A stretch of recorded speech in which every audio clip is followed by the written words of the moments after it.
A Contramano.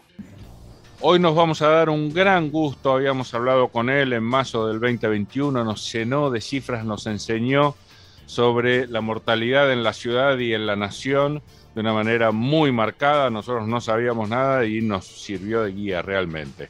Queremos saber cuál es su opinión sobre lo que fueron las cifras finales, lo que fue el tratamiento general de la pandemia del COVID-19 en la ciudad o en Argentina. Vamos a ver cuáles son las cifras que más maneja. A él es el doctor Néstor Pérez Baliño, cardiólogo y presidente de la Sociedad Argentina de Cardiología. Fue viceministro de Salud de Cava y exsecretario de Salud de la Nación. ¿Cómo le va, doctor? Simón lo saluda. Un gusto, Simón. Gracias por el llamado. Por favor, siempre es un gran placer. Gracias a usted. A ver, cuéntenos, ¿cómo terminó la historia en términos de cifras? Mire, en términos de cifras pasó algo así singular que hay que llamar la atención. Fíjese que en el año 2020, cuando comienza la pandemia y cuando tuvimos la encerrona, digamos, la cuarentena más larga, fallecieron ese año 42.000 pacientes. Esto implicaba un exceso de mortalidad aproximadamente de 7.000 o 10.000 pacientes. Exceso de mortalidad quiere decir la diferencia de gente que se murió más con respecto al otro año. ¿Por qué digo esto? Porque también el año anterior hubo mortalidad, no por el COVID, sino por la gripe. Entonces, la gripe fue desplazada por el COVID, eso se llama sustitución mórbida en epidemiología, y entonces los pacientes, el exceso de mortalidad que se dio fue aproximadamente de 7.000 pacientes. Claro, cuando viene el año el 2021, ya tenemos las vacunas. Sin embargo, se fallecieron 70.000, algo más de 70.000 pacientes ese año. Fíjese, y yo esto es un tema muy crítico que hago, porque si nosotros hubiésemos podido, las vacunas, nosotros teníamos acceso a tenerlas en diciembre 2020. Si nosotros hubiésemos podido vacunar a partir de esa fecha y durante todo el verano, hubiésemos llegado más al pico, ya con una población vacunada muy importante y probablemente se hubiesen salvado vidas. Se estima, esto es especulación, nada más que si se hubiese comenzado a vacunar en forma temprana, habría entre 15.000 y 20.000 pacientes que se podrían haber rescatado y no haber fallecido. Estos son los números de Argentina globalmente. Pero hubo otros problemas que se sumaron, como es, por ejemplo, en el 2020, se sumó el hecho también de que algunas patologías aumentaron su mortalidad. Por ejemplo, el infarto agudo de miocardio en su etapa intrahospitalaria duplicó su mortalidad. La mortalidad del infarto agudo de miocardio es aproximadamente 5% dentro de las unidades coronarias, se fue casi al 10%. ¿Y esto por qué es? Por dos razones. La primera, porque la gente trataba de no ir a los centros hospitalarios por temor a contagiarse. Y por el otro lado, en muchos centros hospitalarios se dedicó muchas camas y se sacaron camas, inclusive camas de unidad coronaria y procedimientos para atender el COVID. Estos fueron los motivos por el cual recibíamos pacientes con más tiempo de evolución a los que no se le podían hacer el tratamiento adecuado con angioplastia, etcétera, etcétera. Y dígame, doctor, en el 2021, ¿cómo fue esa muerte? En el 2021 se fue equilibrando nuevamente. Estuvo otra vez equilibrado porque hubo una reacción, por supuesto, de los médicos diciéndole a los directores de hospitales que así no podíamos seguir. Entonces, las camas críticas, es decir, unidad coronaria, terapia, en esas camas críticas no se tocaban porque era necesario seguir atendiendo a la patología que es la más frecuente y la de mayor mortalidad, por ejemplo, la enfermedad cardiovascular. Porque aún dentro de la pandemia, fíjese este dato, aún dentro de la pandemia, la mortalidad por enfermedades transmisibles, es decir, por bacterias y virus, es inferior a la mortalidad por enfermedad cardiovascular o oncológica. Refresquenos las cifras. Mire, por ejemplo, la enfermedad cardiovascular tiene una mortalidad anual de, para decir un número redondo, es de 100.000 pacientes por año. La enfermedad oncológica, 60.000 pacientes por año. Después vienen las enfermedades respiratorias, que están alrededor de 30.000. Después vienen los accidentes, fundamentalmente en gente menor de 30 años. Y recién después viene la mortalidad por las enfermedades infecciosas. Yo voy a decir lo que estoy diciendo siempre. Si a mí me surge una palabra para decir cómo tratamos nosotros el tema de la pandemia, me parece que tuvimos mucha improvisación. Fue acá y fue también en otros países, pero faltó una comisión de conocimiento, del estudio de los mecanismos para ir a una pandemia, que no es nada más que el dato infectológico. La parte infectológica es solo una parte de una pandemia. Después vienen las enfermedades crónicas, la salud mental, muy importante, la sociología y la economía también. Es decir, que una mesa de conocimiento que estamos proponiendo algunos de nosotros, que tiene que estar funcionando todo el tiempo en los ministerios, era imprescindible para no,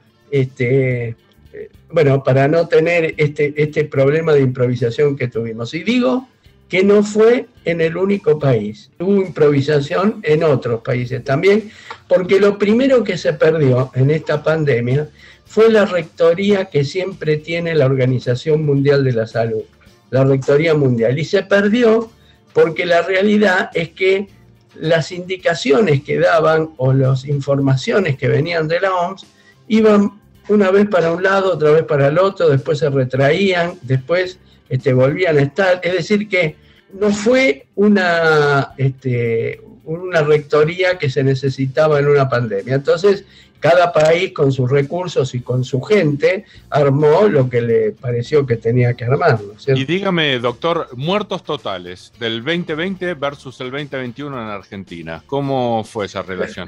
Mire, el fallecimiento aproximadamente de todas las patologías por año está alrededor de los 360.000. Siempre, como son grandes números, se mueven poco. Uno cuando habla así de totalidad le parece que es muy frío, ¿no? Y cada uno después recuerda o hace la mortalidad que tuvo cerca, el paciente que tuvo cerca. Pero cuando se habla de los grandes números hay que hablar así, ¿no?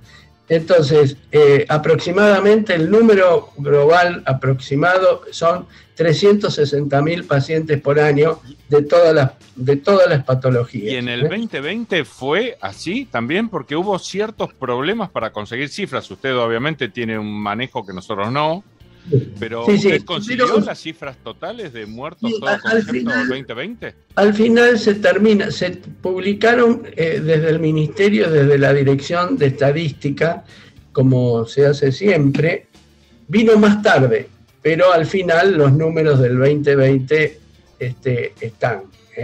Y faltan todavía números completos por patologías del 2021. O sea que en el primer año en la Argentina hubo 7.000 muertos aproximadamente por enfermedades infecciosas respiratorias, pero no se plasmó en los muertos totales. No, por eso, no, está bien. La mortalidad por COVID en el 2020 fueron 42.000 pacientes. ¿Por qué se dice exceso de mortalidad? Porque los años anteriores había entre 35 y 40.000 pacientes también que fallecían por gripe. Los pacientes con riesgo y todo eso que fallecían por gripe. Quiere decir que cuando uno toma los datos anteriores y los correlaciona con las muertes por COVID del año 2020, vemos que la diferencia es una mortalidad, que eso se llama exceso de mortalidad. El exceso de mortalidad fueron aproximadamente de 7.000 pacientes. ¿Se plasmaron en los muertos totales por todo concepto? Sí, estaba... claro, cuando hablamos de números tan grandes, 7.000 o 10.000 o 15.000 no mueven tanto entonces la mortalidad global en la Argentina fue similar a la de otros años, la global, similar. Y dígame, ¿y los muertos totales, todo concepto en el 2021 con respecto al 2020, también se mantuvo? No, ahí sí hubo más. Por arriba del 15% estuvo el exceso de mortalidad. Y esto es lo que... muertos totales, todo concepto. En muertos totales, sí, porque hubo 72.000 fallecidos por COVID. Entonces, en el 2021, que ya teníamos las vacunas, sin embargo, tuvimos más mortalidad que en el 2020. Una cosa que esto nos dejó a nosotros pensando que qué pena no poder haber empezado a vacunar antes, ¿no? Ahora, le pregunto para saber, simplemente porque nosotros creemos que estas cuestiones se tienen que preguntar a fondo, sin ideas preconcebidas. En su opinión, que nos interesa tanto, este comportamiento raro que hubo, mayor mortalidad con la vacunación que cuando tuvimos todo un año de un virus supuestamente muy peligroso sin cura. ¿Por qué se lo atribuye al no haber empezado la vacunación antes y no a la ineficacia de las vacunas? No, porque la verdad que las vacunas tuvieron eficacia. Fíjese que cuando las vacunas, para hacer efecto masivo, porque esto es lo importante de la vacuna, cuando uno tiene que luchar contra una pandemia o contra una epidemia, tiene que llegar a un punto de inmunización que pase el 70% de la población. Si ese número es menor, van a seguir habiendo casos. Y usted fíjese que cuando nosotros llegamos a más del 70%, empezó a caer, y hoy el COVID, en realidad, en el paciente vacunado, se trata de una enfermedad moderada a leve que no necesita internación. La gran mayoría de los pacientes, salvo que no estén vacunados, que sean pacientes de mucho riesgo, no necesitan internación. Por eso cuando usted ve las camas de terapia intensiva, hoy estamos aproximadamente como un año normal, en el 2022 y en el 2021 también, al final del 2021, años normales como con 40 o 50% de ocupación de camas de terapia intensiva. Entonces, cuando se llegó a tener el 70%, sobre todo en los pacientes mayores y en los de mayor riesgo, porque los jóvenes también se contagiaban, pero hacían mayoritariamente enfermedades leves, salvo que tuvieran una patología grave o una patología crónica que la llevaban. Si no, un paciente sano, joven, tenía una enfermedad leve. Y cuando ya los pacientes con mayor riesgo pasamos el 70% de vacunados, ahí empezó a caer. Fíjese qué datos interesantes, que los contagios no bajaban, se seguía contagiando a la gente, pero disminuía la mortalidad y la ocupación de camas en terapia. Quiere decir, eso era otra prueba de que las vacunas estaban teniendo beneficio en no provocar la enfermedad grave, porque lo que provocan las vacunas no es que evitan la enfermedad, las vacunas lo que hacen, evitan la enfermedad grave, aún en los pacientes de mayor riesgo. Y esto es lo que vimos perfectamente en el 2021. Cuando llegamos a la cantidad de mayor de 70% de vacunados en los pacientes de riesgo, los contagios seguían, porque seguían los contagios en los jóvenes, todo eso, inclusive tuvimos un pico, y tuvimos un pico ahora en el 2022 de contagios. Sin embargo, la mortalidad siguió bajando y el número de camas ocupadas siguió estable. Entonces, eso demuestra contagios altos y enfermedad con baja mortalidad eso implica el beneficio de la vacuna. Nosotros, sí, le vuelvo a decir, me interesa su opinión. No terminamos de entender la gravedad del asunto en el 2020, cuando en realidad de 35.000 muertos habituales pasamos a 42 sin vacuna. Porque fíjese que estuvimos en ese momento una cuarentena de casi 8 meses. Entonces, esa es una equivocación. Lo que pasa es que usted, me acuerdo que en esa charla nos había dicho que un concepto equivocado que se tenía de los gérmenes era que era como una langosta. Exacto. Sí, uno vio cómo lo estudiamos para aprender, obviamente. Que si uno se escondía, no lo iba a evitar al virus. Entonces, digo, la cuarentena tampoco, siguiendo su línea, tampoco es que sirvió tanto como para bajar. No, para nada. Fue inútil la cuarentena tan prolongada. Sí. Porque sí tenían que haber cuarentenas o recomendaciones de quedarse en sus casas a los pacientes con riesgo. Pero a la gente sana tenía que salir a hacer sus tareas. ¿Sabe por qué? Porque en la medida en que la gente sana se contagiaba, el tratamiento de la inmunidad de la población venía antes. Porque esa gente sana no se moría, los jóvenes no se morían, pero sí hacía que más población empezara a estar inmunizada. Eso es lo que se llama inmunidad de rebaño. Sí, que cuando hacían estudios en las computadoras, como esos datos de la biología lógica no los incorporaban, resulta que hacían unas escalas que asustaban a todo el mundo, porque de acuerdo a esos datos de las computadoras, de los programas matemáticos, se iban a morir 1 millón de personas. En el mundo, la cantidad de muertos totales del 2020 al 2021 no cambió. También se dio una cosa parecida a la que pasó en Argentina. Sí hubo muchísimos más muertos por coronavirus, a pesar de que la cuenta final no haya cambiado. Así es, porque eso es lo que se llama sustitución mórbida de los virus. Cuando predomina, por ejemplo, hay una competencia entre la gripe convencional, el virus de la gripe, y el virus del COVID. Cuando predomina esta población, cuando predomina la circulación de uno de los virus, va desplazando al otro. Y acá fue un virus nuevo, que no había defensas para ese virus, entonces eso fue cada vez circulando más y fue desplazando la mortalidad por gripe. ¿Por qué? Porque, a ver, para decirlo en términos que se entienda, llegaba primero el COVID. Sí. Si uno mira, vamos a tratar de aprovecharlo, mira la cantidad de infectados en el 2020, fueron, bueno, de hecho ahora la cantidad de infectados son 600 y pico millones, 2 años y pico después, ¿no? Claro.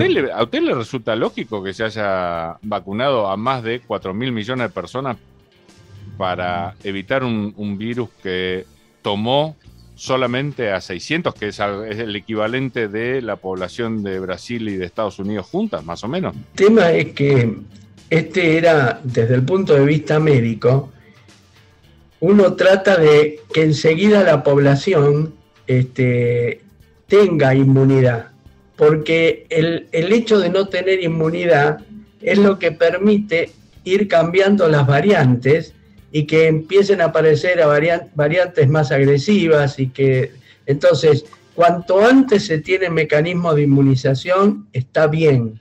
Y lo que sí nos sorprendió a los médicos es que todo esto se haya producido en tan poco tiempo, porque el desarrollo de una vacuna, ¿no es cierto?, tarda más tiempo en producirse, pero evidentemente la tecnología disponible hoy, el conocimiento disponible hoy, hace que rápidamente, así introduciendo conceptos de la genética, conceptos sobre el ADN, mecanismos de intervención sobre el ADN o sobre el ARN, empiezan a producirse vacunas específicas y mucho más rápido de lo que anteriormente se necesitaba para producirlas, ¿no? Bueno, a ver, dígame si hay algún tema que a usted le gustaría tocar que no haya salido en la charla, por favor. Mire, nosotros, el grupo con el que yo trabajo, estamos proponiendo que haya no una agencia, sino un grupo de conocimientos, una dirección en los ministerios de salud, que sea multidisciplinaria, como yo le dije anteriormente, donde la infectología sea una parte, las enfermedades crónicas, la salud mental, la sociología, la psicología y la economía. Porque fíjese que cuando nosotros analizamos el panorama de qué pasó, un resumen de la pandemia, tenemos una primer curva de mortalidad que fue la producida por el virus, una segunda curva de mortalidad que fue producida por el déficit de atención de las enfermedades crónicas, como hablamos de la parte cardiovascular o oncológica. Una curva que todavía hoy está alta, que tiene que ver con los efectos que ha producido en la salud mental. Y por el otro lado, otra curva que tiene que ver con los trastornos que se han generado, también han aportado a la parte de salud mental, que tiene que ver con la injuria económica que se produce. Todas las semanas estamos viendo pacientes que consultan, pero en realidad están con un ataque de pánico. Quiere decir que la implicancia que fue la cuarentena, más todo lo que se hablaba, que era, uno prendía cualquier medio y enseguida estaban los muertos, los contagiados, los muertos. Bueno, eso dañó también. Y un tema más, mire, ¿por qué le decimos de que tiene que haber una comisión permanente? Porque esta no va a ser la última pandemia. En el 2009 recuerda que tuvimos la pandemia de la gripe A, de la N1H1, que la pudimos ir controlando. Yo en ese momento estaba como viceministro en la ciudad, y la pudimos ir controlando toda, rápido. Y claro, es un virus que después caía, después de la primavera empezaba a caer su circulación. Pero bueno, en el 2020 tenemos otra pandemia. Y esto se debe a que cada vez se incorporan gente a viajar de zonas más aisladas del mundo, ¿no es cierto? Los chinos, después vendrán los africanos, y cada vez que se incluye más población, va a haber una cosa que en realidad le hace bien a la humanidad, es decir, que los seres humanos comiencen a tener resistencia, con el tiempo van a tener resistencia de una gran parte de los virus o bacterias que circulan por el mundo. Usted sabe que hay fondos que los estados utilizan para resarcir, indemnizar a aquellos que se vacunaron contra el COVID y sufrieron algún tipo de percance. Esto relacionado con el escaso tiempo en el que se hicieron las vacunas. ¿Y usted qué le diría a la gente que cree que ese aumento de mortalidad se debe justamente a la vacunación, ese que se constató en el 2021 en relación con el 2020? Miren, yo le diría lo siguiente, los datos biológicos, porque cuando a mí me muestran población que puede estar referida al momento de la vacuna, yo también les pregunto, porque todos los tratamientos tienen efectos secundarios, yo no digo que la vacuna haya tenido tanto más o menos, pero yo pregunto, y que me deberían dar los datos de qué cantidad de pacientes también se salvaron con la vacuna.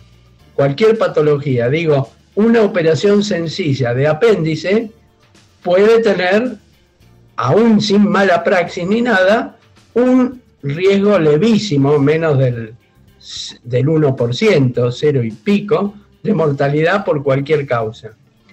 Bueno, cualquier terapéutica puede tener efectos adversos. La pregunta que para nosotros es el costo-beneficio, el costo-eficiencia, es ¿qué cantidad de gente se salvó por haberla aplicado? Sí, es una buena pregunta que lamentablemente no se puede, respuesta nunca vamos a conocer porque es contrafáctica en este caso.